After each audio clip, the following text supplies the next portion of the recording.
Hollywood sold us the rugged cowboy as the ultimate American hero. Clean-shaven, perfectly groomed, riding across prairies looking like he just stepped out of a barber shop. But historical accounts from the 1870s and 1880s tell a very different story. If you're ready to learn what the Old West really smelled like, hit that like button and subscribe to the channel for more historical truths Hollywood won't tell you. Drop a comment and let us know where you're watching from and what time it is there. The Lakota had a specific word for cowboys that translates roughly to the ones who smell like death.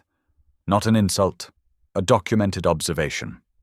The Comanche would trade regularly with mountain men and trappers, but avoided cowboys when possible, and their oral histories explain why. The smell was detectable from considerable distance and considered offensive even by people who lived outdoors year-round. Army officers stationed at frontier forts wrote letters home complaining about the stench. When cowboys came to town after cattle drives, one officer at Fort Laramie in 1878 documented that arriving cowboys could be smelled before they were seen, and that the men refuse to bathe even when facilities are provided, claiming it makes them soft. These aren't exaggerations or ethnic stereotypes. These are consistent observations from multiple sources across decades and different regions. Native American ethnographic records, military correspondence, settler accounts from frontier towns, trail boss journals, even cowboy memoirs admit the conditions. The historical documentation is clear and abundant. So what made cowboys specifically so offensive that even other frontiersmen noticed? Why did Native Americans, who themselves lived outdoors in the same territories and dealt with the same climate extremes, find cowboy hygiene uniquely disgusting? The answer reveals something Hollywood deliberately erased from Western mythology. Cowboys weren't noble heroes riding pristine across beautiful landscapes. They were working-class laborers doing brutal work in conditions that made basic hygiene nearly impossible. More importantly, they developed a culture that rejected cleanliness even when it was possible. Understanding what cowboys actually smelled like requires examining several factors the movies never show. The water scarcity on cattle drives that made bathing literally impossible for months at a time. The clothing worn day and night without washing until it fell apart. The diet that made body odor worse. The complete absence of dental care combined with universal tobacco use. The cattle-related smells ground into every surface. The cultural attitudes that made hygiene a sign of weakness. Each factor alone would create unpleasant odor. Combined over 3 to 4 months on a cattle drive, they created something that multiple historical sources describe as nauseating. This isn't about mocking cowboys or diminishing the difficulty of their work. This is about understanding what frontier labor actually cost the men who did it, and why Hollywood's sanitized version serves mythology rather than truth. The Cheyenne have accounts from the 1870s describing how they could track cowboy movements by smell alone, and how the odor would linger in areas where cowboys had camped, affecting hunting in the region. A settler woman in Abilene, Kansas recorded in 1871 that drovers coming to town smell worse than their cattle, and that we can track their movements through town by the lingering odor. The evidence isn't hidden in obscure archives. It's documented in military records, ethnographic studies, personal journals, and contemporary newspapers. The mythology that erased these truths served entertainment and nationalism. The reality serves education and historical honesty. What cowboys actually smelled like, and why Native Americans found it so offensive, tells us more about frontier life than 1,000 Hollywood westerns ever could. The documents exist. The accounts are consistent. The question is whether we're willing to examine them honestly. Look at any Hollywood western and you'll see the same cowboy. Perfectly fitted hat, clean bandana, pressed shirt, leather vest without a stain, boots polished to a shine, hair neatly trimmed, face either clean-shaven or sporting a well-groomed beard. The costume department's vision of the rugged frontiersman looks like he shops at expensive Western wear stores. Now look at actual photographs of cowboys from the 1870s and 1880s. The difference is shocking. Historical photographs preserved in archives across the American West show men who look nothing like movie stars. They're wearing clothes that are visibly filthy even in black and white photographs. Hats so sweat-stained and weathered they've lost their original shape. Shirts with actual holes. Pants stiff with accumulated dirt and grease. Boots cracked and caked with dried mud and manure. Hair long and unkempt because haircuts required towns and money. Beards that aren't styled, just grown because shaving required water and effort. These weren't men having a bad day. This was normal. This was what cowboys looked like after weeks or months on the trail. And the photographs actually make them look better than reality because you can't smell a photograph. The movie industry created the clean cowboy for simple reasons. Audiences in the 1930s through 1960s wouldn't accept dirty heroes. Studios needed matinee idols who looked good on screen. The Western was supposed to celebrate American frontier spirit, not document the brutal reality of working-class labor. So costume departments created a fantasy version, perfectly weathered just enough to look rugged without being actually dirty.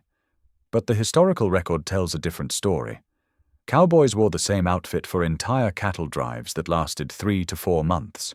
Not similar outfits, the exact same clothes, day and night, working in the heat, sleeping on the ground, riding through dust storms, getting soaked in rain and drying on their bodies, never washed. Trail boss journals document this clearly. One journal from an 1879 drive on the Chisholm Trail notes that cowboys wore the same duds from Texas to Kansas, and that by the time they reached Dodge City, the clothes could practically stand up on their own from accumulated filth. The clothing materials made it worse. Wool pants were standard because wool was durable and somewhat water-resistant. But wool never washed on the trail absorbs sweat and odor like a sponge. Cotton or flannel shirts got the same treatment. Leather chaps were worn directly over pants and picked up every substance cowboys encountered. Blood from castrating and branding cattle, manure from riding through herds, grease from saddles and equipment. All of it ground into the leather permanently. Bandanas weren't fashion accessories, they were multi-purpose tools. Cowboys used them to filter dust while riding, wipe sweat, cover wounds, handle hot equipment, and occasionally as improvised towels. The same bandana used for all these purposes never washed. Historical accounts describe bandanas so stiff with dried sweat and dirt that they had to be soaked in water just to fold them. Hats suffered similar abuse, worn day and night, soaked with sweat in summer heat, drenched in rain, dried by sun and wind repeatedly. The sweat stains visible in historical photographs show rings of salt deposits from months of continuous wear. Cowboys slept in their hats to keep them from being stolen or stepped on by cattle. The inside of a cowboy hat after 4 months on the trail was a breeding ground for bacteria. The contrast with Hollywood's version isn't just about accuracy. It reveals how mythology serves nationalism better than truth. Clean cowboys were heroic symbols of American expansion.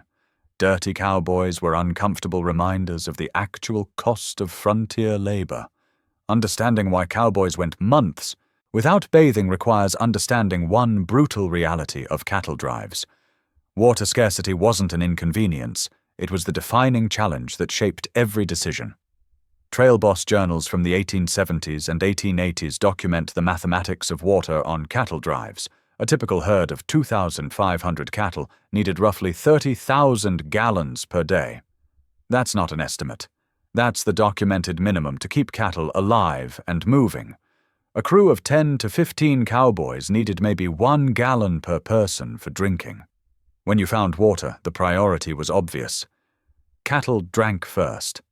Always. The Chisholm Trail from Texas to Kansas covered roughly 800 miles. Large portions of that route went through semi-arid territory where water sources were separated by 20 to 30 miles or more. Trail boss maps preserved in archives mark known water locations because missing one could kill the entire herd. And you? Finding water meant survival. Using it for anything besides drinking and keeping cattle alive was unconscionable. But the water problem went beyond scarcity. Much of the water cowboys encountered was alkali water, high in dissolved minerals that made it barely drinkable and completely useless for washing. The goodnight-loving trail through West Texas and New Mexico territory was notorious for alkali water that would sicken cattle and cause severe digestive problems in humans. This water wouldn't create lather with soap. It left chalky white residue on anything it touched. Trying to wash in it would cause skin irritation. A journal entry from trail boss George Duffield in 1866 describes going 72 hours without finding any water at all. When they finally reached a water source, it was so alkali-heavy that some cattle refused to drink it initially. The idea of using that water for bathing while men and animals were desperate for drinking water would have been insane. Even when cowboys found good water, the logistics prevented bathing. Herds couldn't be left unattended. Cattle stampede. At night, if spooked by storms, predators, or sometimes nothing at all, someone always had to be watching the herd. Water stops were brief because keeping 2,500 cattle in one place while they drank meant trampled ground, fouled water, and the risk of the herd scattering. Get the cattle watered and move on. That was the pattern. The contrast with Native American water management reveals how different cultures approached the same challenge. Plains tribal nations like the Lakota, Cheyenne, and Comanche dealt with the same water scarcity. They lived in the same territories. They faced the same climate extremes. Yet ethnographic records document daily bathing practices even in winter. How did they manage this when cowboys couldn't? The answer is in settlement patterns and cultural priorities. Native American communities established camps near reliable water sources and moved seasonally to maintain access. They weren't driving thousands of cattle through arid territory on fixed schedules. They could prioritize water for hygiene because they weren't competing with the water needs of massive herds. More importantly, Native American cultures built hygiene into their daily practices because they understood its connection to health. Morning bathing wasn't considered optional based on water availability. It was considered essential. Communities found ways to make it possible even in difficult conditions. The sweat lodge system allowed cleansing that required minimal water. Cold stream bathing was practiced regardless of weather. These weren't primitive practices. They were sophisticated solutions to maintaining hygiene in challenging environments. Cowboys had access to water in towns between drives. They could have bathed. They often didn't. Trail boss journals document cowboys refusing to bathe even when facilities were available in Dodge City, Abilene, or other cattle towns. The water scarcity on drives was real. But it wasn't the only factor preventing cowboy hygiene. Cultural attitudes played an equally important role, and those attitudes persisted even when water was abundant. The stereotype of Native Americans as primitive people living in dirt couldn't be more wrong. Ethnographic records from the 1800s document hygiene practices that were far more sophisticated than those of most European settlers, and especially more advanced than cowboys. Most Plains tribal nations practiced daily bathing as a cultural norm, not an occasional luxury. The Lakota, Cheyenne, Comanche, Apache, and numerous other nations had morning bathing rituals that were performed regardless of weather or water temperature. This wasn't about comfort. It was about health, spiritual practice, and cultural identity. Anthropologist James Mooney's ethnographic studies from the 1890s document Cheyenne bathing practices in detail. Adults bathed daily in streams or rivers, often in water cold enough to have ice forming at the edges. Children were taught to bathe from early ages. This was considered as essential as eating. The practice continued through winter when water temperatures were near freezing. Mooney notes that Cheyenne individuals he encountered were consistently cleaner than the white settlers and soldiers he was comparing them to. The sweat lodge system demonstrates sophisticated understanding of hygiene that goes beyond simple washing. These weren't just ceremonial structures. They were regular hygiene practice. The combination of heat, steam, and skin scraping removed dirt, oils, and dead skin more effectively than simple water bathing.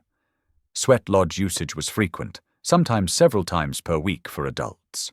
Clothing practices reflected the same values. Ethnographic records show that most Plains nations changed clothing regularly when possible. Buckskin and hide clothing was cleaned, aired, and replaced when it became too soiled. The idea of wearing the same clothes for months without washing, as cowboys did, would have been culturally unacceptable. One Lakota account from the 1870s describes this as a fundamental difference. We keep our bodies and clothing clean because it honors ourselves and our community. Hair care was similarly sophisticated. Most Plains cultures had specific practices for hair cleaning, using plant-based soaps derived from yucca root or other natural materials. Hair was washed regularly and groomed carefully. The long hair worn by many Native American men wasn't a sign of primitive uncleanliness. It was carefully maintained. The cultural values behind these practices were explicit. Cleanliness was connected to spiritual health, physical health, and social respect. Being clean showed respect for yourself, your family, and your community. It was considered a basic requirement of civilized behavior. These values were taught to children and enforced through social expectations. When Native Americans encountered cowboys, the contrast was shocking, precisely because Native Americans had high cleanliness standards. Several tribal accounts describe avoiding cowboy camps not from fear, but from disgust. A Comanche oral history describes cowboys as men who wear their dirt like a second skin, and questions how people who claimed cultural superiority could refuse such a basic practice as bathing. The Cheyenne had specific protocols for dealing with traders and travelers. They would trade with mountain men and trappers who, while not as clean as Native Americans preferred, at least made some effort at hygiene. Many Cheyenne accounts note refusing to trade with cowboys, or doing so only from distance because of the smell. This isn't about romanticizing Native American cultures or claiming they had no challenges.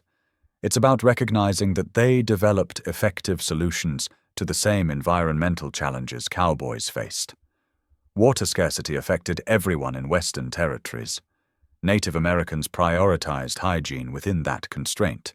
Cowboys largely didn't. The historical record is clear. Multiple independent sources from different tribal nations, recorded by different ethnographers across different time periods, consistently describe Native American hygiene practices as superior to white settler practices. This isn't bias. It's documented observation from people who had no reason to exaggerate in favor of native populations during an era of active suppression of native cultures. Understanding Native American hygiene practices reveals that frontier conditions didn't make cleanliness impossible. They made it difficult. Cultural values determined whether communities made it a priority despite the difficulty. Let's break down exactly what cowboys smelled like and why it was so offensive. This isn't speculation. This is based on scientific understanding of bacterial growth, historical descriptions from people who encountered cowboys, and analysis of the specific conditions they lived in. Start with baseline body odor. The human body produces sweat from two types of glands. Eccrine glands produce mostly water and salt. Apocrine glands, concentrated in armpits and groin, produce sweat containing proteins and lipids. When bacteria on skin break down these compounds, they create the characteristic smell of body odor. This happens within hours on unwashed skin. Cowboys went months without bathing while working in extreme heat. The bacterial colonies on their skin had months to establish and intensify. Now add the clothing factor. Cowboys wore wool pants that absorbed sweat and never dried properly. Wool is naturally somewhat odor-resistant when clean, but months of accumulated sweat create a permanent smell.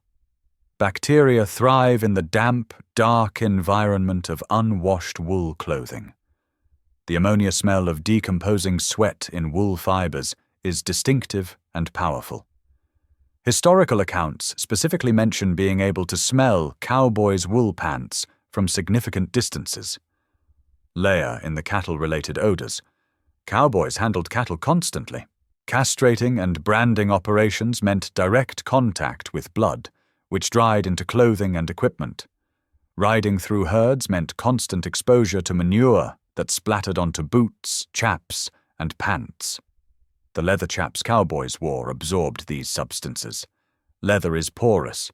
Once cattle blood and manure soak into leather, the smell becomes permanent. Add wood smoke. Cowboys cooked over open fires every night for months. Smoke from burning wood penetrated clothing, hair, and skin. Unlike campfire smoke from occasional camping trips, this was daily exposure that created a deep, ingrained smoke smell that combined with all the other odors. The smoke smell mixed with sweat created a particular funk that several historical accounts mention specifically. Include the contribution of chewing tobacco. Cowboys kept tobacco in their mouths constantly. This meant continuous saliva production mixed with tobacco juice. The residue coated their teeth, gums, and throats. Combined with zero, dental hygiene, and months of buildup, this created breath that contemporary accounts describe as nauseating. One account from a Kansas settler woman in 1872 notes that she could smell a cowboy's breath from several feet distance. The diet factor made everything worse. Beans, salt pork, and coffee consumed in massive quantities with minimal variety. Modern nutritional science explains that this diet would cause several odor issues. High protein with low fiber causes constipation and foul breath. Excessive salt causes heavy sweating.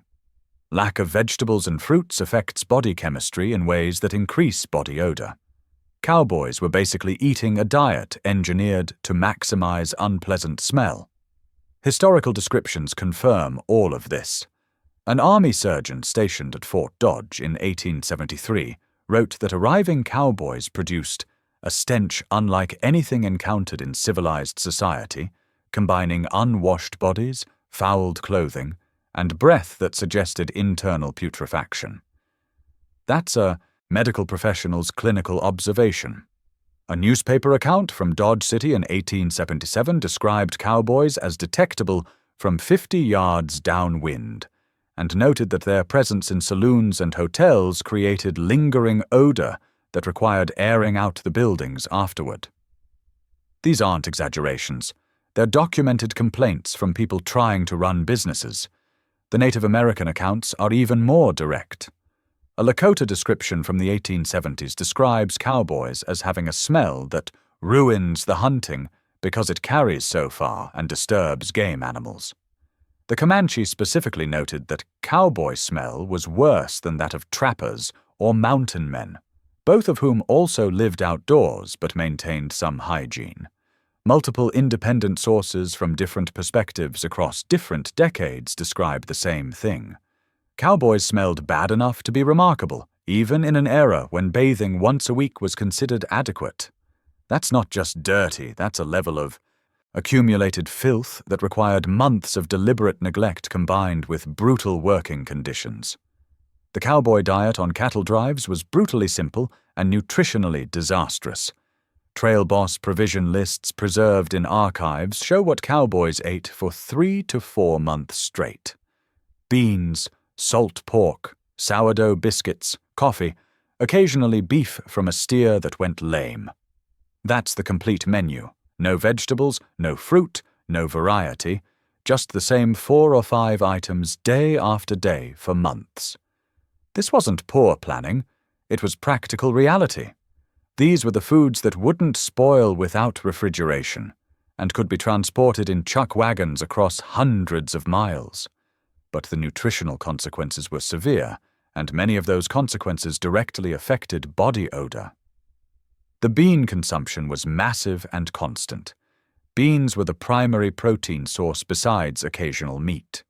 Cowboys consumed beans at nearly every meal. A typical cowboy might eat 2 to 3 cups of beans per day. Modern nutritional analysis of this consumption level explains the predictable digestive consequences. Excessive gas production wasn't just uncomfortable. It contributed to the overall unpleasant smell surrounding cowboy camps. Salt pork was the other staple protein. This was pork preserved in heavy salt, containing sodium levels that would shock modern nutritionists. The excessive sodium caused several problems. It increased sweating significantly. More sweat meant more bacterial food and more body odor. It also caused dehydration, which concentrated waste products in the body. These waste products emerge through skin, creating additional odor. The lack of fresh vegetables and fruits meant vitamin C deficiency was common. Scurvy symptoms appeared on longer drives. But even before scurvy, the absence of fresh produce affected body chemistry in ways that increased odor.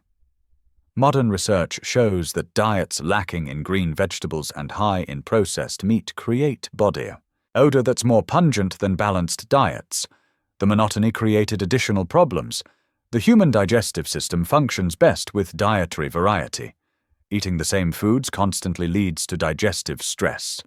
Cowboys suffered from chronic constipation, documented in multiple trail journals and cowboy memoirs. Constipation causes toxin buildup in the body, and those toxins emerge through skin as odor. Coffee consumption was extreme. Cowboys drank coffee constantly throughout the day.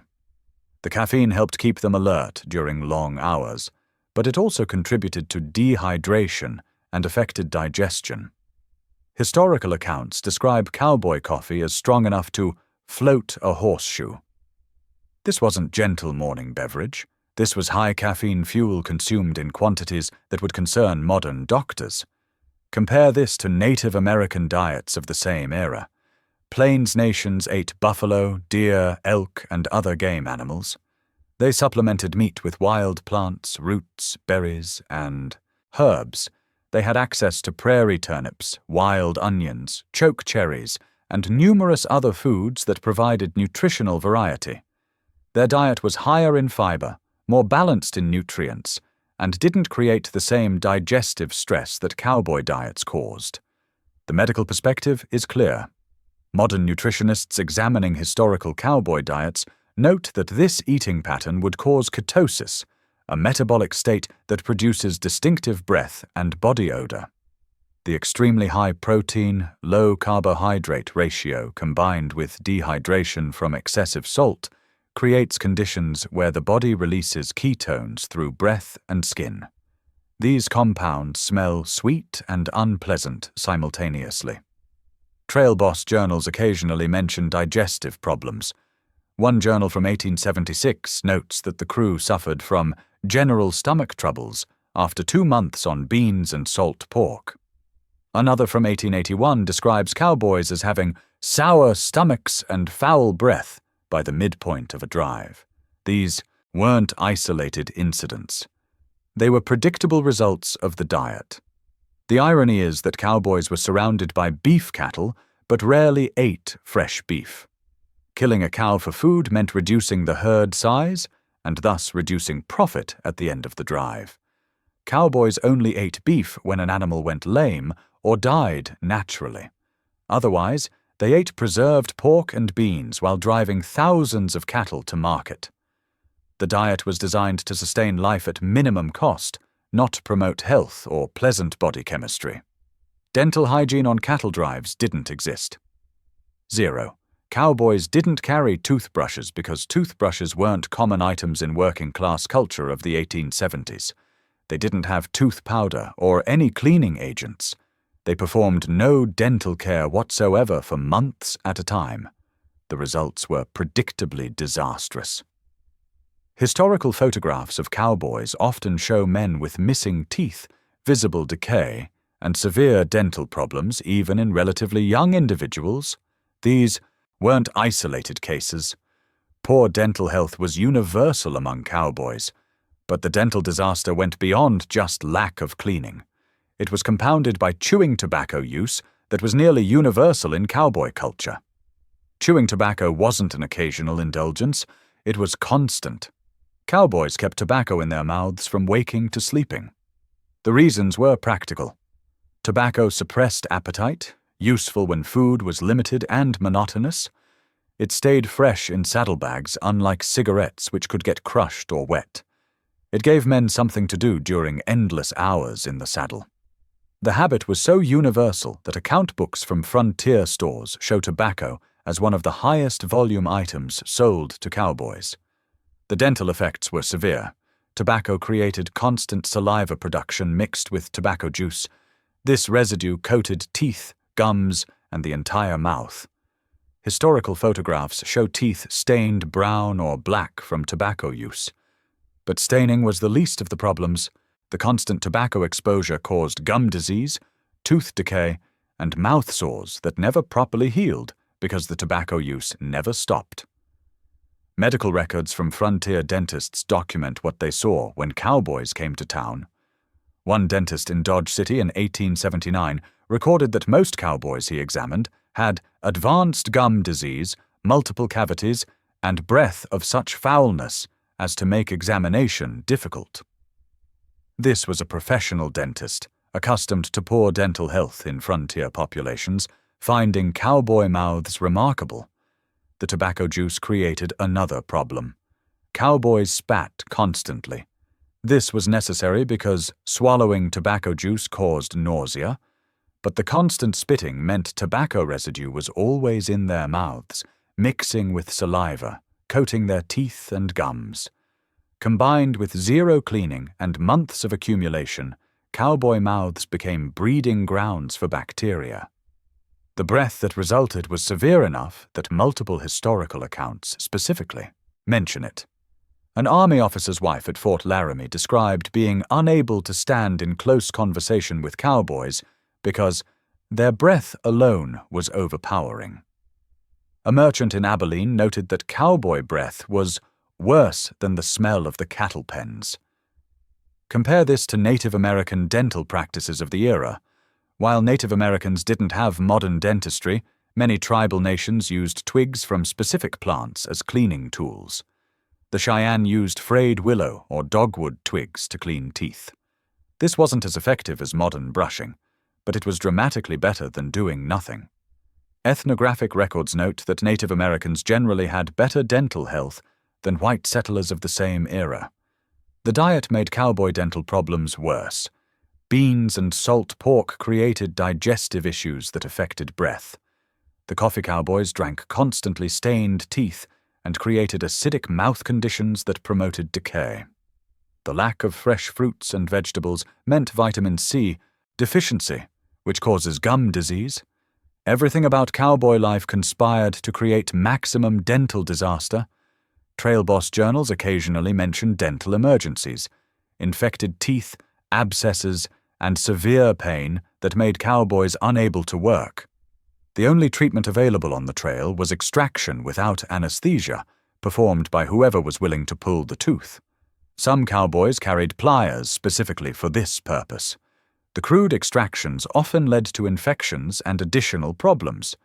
By the end of a 3 to 4 month cattle drive, a cowboy's mouth was a disaster zone. Months of accumulated tobacco residue, zero cleaning, teeth rotting from diet and neglect, gums diseased and bleeding, breath that could be offensive from several feet away. This wasn't just unpleasant, it was a serious health problem that contributed to the notably low life expectancy of cowboys. Understanding why cowboys rejected hygiene requires understanding cowboy culture and identity. These weren't men who couldn't maintain cleanliness. These were men who developed a culture that actively rejected it as weakness. Cowboys built their identity around toughness. Enduring discomfort without complaint was a core value. The dirtier and smellier you were, the more it proved you'd been on the trail, working hard, doing real cowboy work. Cleanliness became associated with softness. Town men, Eastern men, men who weren't tough enough for frontier life.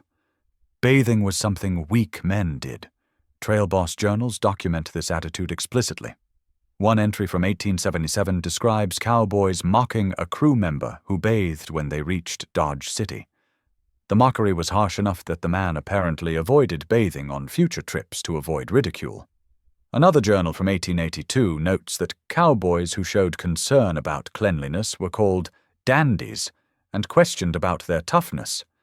This wasn't just individual preference, it was cultural enforcement. Cowboys created social pressure against hygiene. Being dirty was proof you belonged. Being clean suggested you were too soft for the work. The smell became a badge of authenticity. It proved you were a real cowboy, not a pretender. The attitude extended to towns. When cowboys finished drives and had access to bathhouses, many refused to use them. Army records from Fort Dodge document soldiers complaining that cowboys would not bathe even when facilities are provided and encouraged. The refusal was sometimes defiant. Cowboys rejected bathing specifically because townspeople, soldiers, and authorities wanted them to. The class dimension matters here. Cowboys were working-class laborers doing dangerous work for low pay. They had no social status to maintain. They weren't property owners or businessmen. They were hired hands, often teenagers or young men with limited education. The only people who complained about their smell were exactly the people cowboys defined themselves against.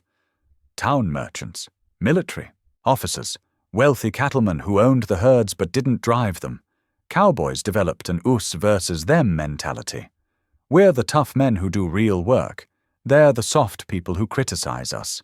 If town people want us to bathe, that's reason enough not to. The hygiene rejection became rebellion against social expectations and class hierarchy. Staying dirty was a way of saying, we don't care what you think of us. Compare this to military culture of the same era. Army regulations required soldiers to bathe regularly and maintain basic hygiene. Officers inspected for cleanliness. Soldiers who didn't maintain standards faced punishment. The military understood that hygiene prevented disease and maintained discipline. Cowboys had no such structure and actively resented attempts to impose it. The irony is that cowboys' rejection of hygiene hurt themselves most. They suffered from lice, skin infections, dysentery, and other hygiene-related health problems at much higher rates than military personnel or settlers who maintained basic cleanliness. But the culture they'd built made acknowledging this impossible without admitting weakness. Contemporary accounts show the attitude clearly. A cowboy memoir from the 1880s describes bathing as something sissies and city folk worried about.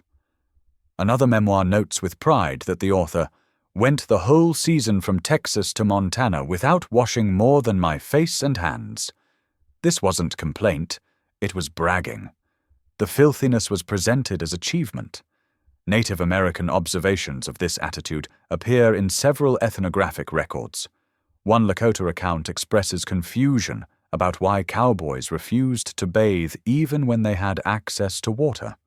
The account notes that this seemed to contradict the white culture's claims of superiority. If you claim to be civilized, why refuse basic cleanliness? The cowboy cultural attitude toward hygiene reveals something important about frontier masculinity. Toughness was defined partly by the willingness to endure unnecessary suffering. Bathing could have happened more often than it did. Cowboys chose not to, and built their identity partly around that choice. The smell wasn't just a consequence of difficult conditions. It was a deliberate statement about who they were and what they valued. The health consequences of cowboy hygiene practices were severe and well documented. Medical records from frontier doctors and military surgeons show that cowboys suffered from predictable hygiene-related conditions at much higher rates than other frontier populations. Lice infestation was universal. Cowboys called them seam squirrels because the lice lived in the seams of clothing where they were hardest to remove. Historical accounts describe lice as so common that cowboys considered them inevitable. The standard treatment was running a hot iron along clothing seams to kill lice eggs. This was done occasionally, maybe once a month if that. It was minimally effective because The lice population in months of unwashed clothing was too established to eliminate without proper washing. When cowboys came to frontier towns, they brought lice infestations to hotels and boarding houses. Multiple town ordinances from Kansas cattle towns in the 1870s and 1880s specifically required cowboys to delouse before entering certain establishments. Some towns established delousing stations where cowboys had to have their clothing treated before accessing hotels or saloons. The problem was severe enough that it affected business. Skin infections were epidemic among cowboys. Chafing from riding for hours daily in the same unwashed clothing created raw skin. Combined with dirt and bacteria, these areas became infected. Saddle sores that never properly healed because the conditions that caused them never changed. Medical records describe cowboys with chronic skin infections on their thighs, buttocks, and lower back from constant riding in filthy conditions. Dysentery and digestive problems were common. Poor sanitation combined with contaminated water and the practice of never washing hands before handling food created perfect conditions for disease transmission. Trail boss journals document dysentery outbreaks that could disable entire crews. A journal from 1879 describes losing 5 days of travel because most of the crew was too sick to ride. Respiratory infections were another problem. Sleeping in smoke-filled, poorly ventilated conditions while wearing sweat-soaked clothing created conditions for bronchitis and pneumonia. Cowboys who slept on the ground in wet clothing after rainstorms frequently developed respiratory illness. Medical records show that respiratory disease was a leading cause of death among cowboys after accidents. Fungal infections were endemic. Boots that were never removed or properly dried created perfect conditions for athletes' foot and other fungal problems. Some cowboys developed such severe foot infections that they couldn't wear boots. A frontier doctor's journal from Dodge City describes treating multiple cowboys for foot infections so severe that tissue was rotting.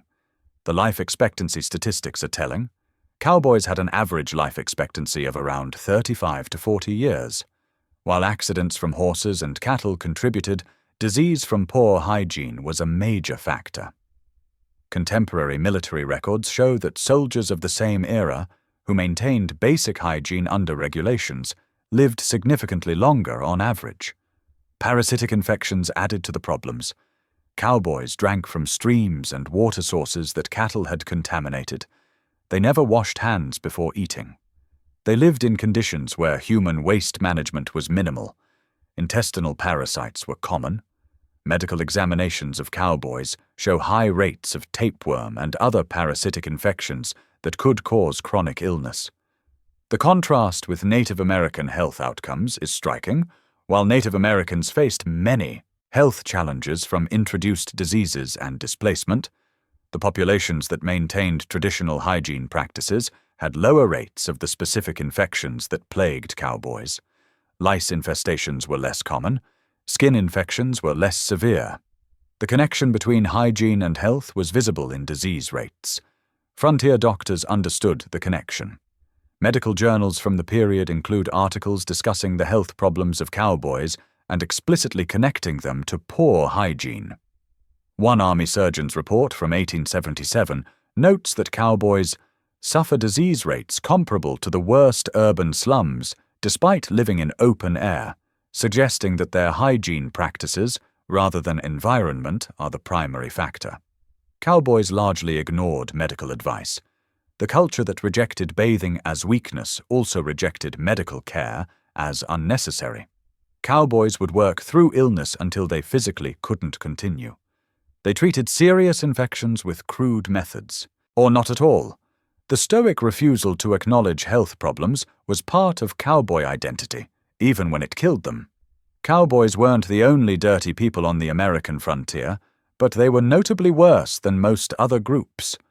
Understanding why requires comparing them to other frontier occupations and examining how cultural choices amplified the challenges of frontier conditions. Mountain men and trappers lived outdoors for months at a time in similar territories. They dealt with water scarcity and harsh conditions. But historical accounts show they maintained better hygiene than cowboys. They bathed when possible. They changed clothes occasionally. They understood that extreme filthiness attracted predators and made their work harder. Trappers needed to avoid detection by animals. Smell mattered. They made hygiene a priority within the constraints they faced. Miners in established camps had access to bathing facilities and generally used them. Mining camp records from Colorado and California show that bathhouses were common fixtures and regularly patronized. Miners worked in dirty conditions but cleaned up afterward.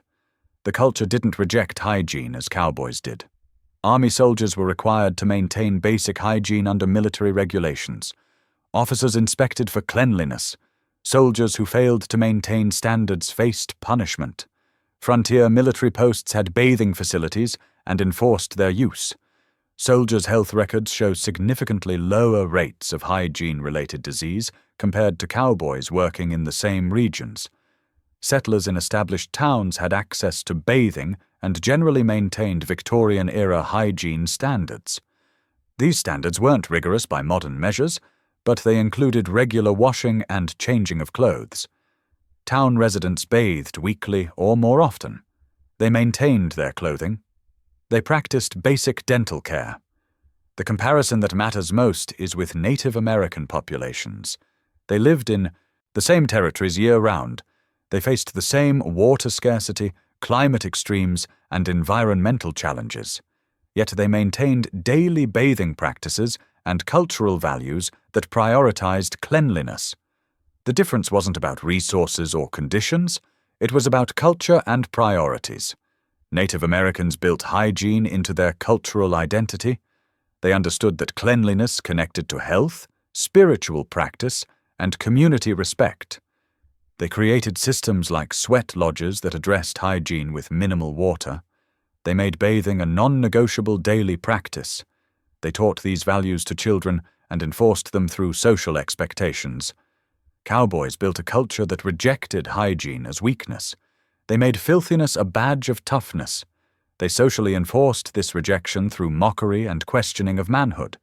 They refused to bathe even when facilities were available.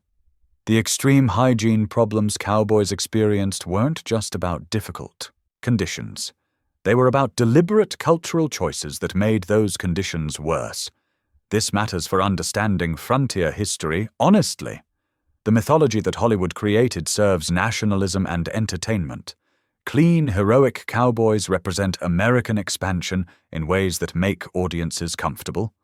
But the reality was working-class men doing brutal labor in conditions that destroyed their health, with cultural attitudes that prevented them from improving those conditions even when possible. The disgust Native Americans expressed wasn't exaggeration or ethnic bias.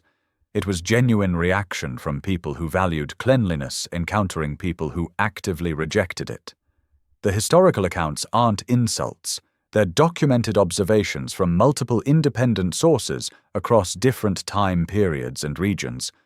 Understanding what cowboys actually smelled like, and why, doesn't diminish the difficulty of their work or their toughness.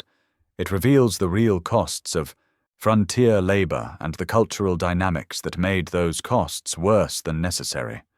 Cowboys were tough. They endured brutal conditions. They also made choices that harmed their own health and created the infamous smell that even other frontiersmen noticed. The evidence was never hidden.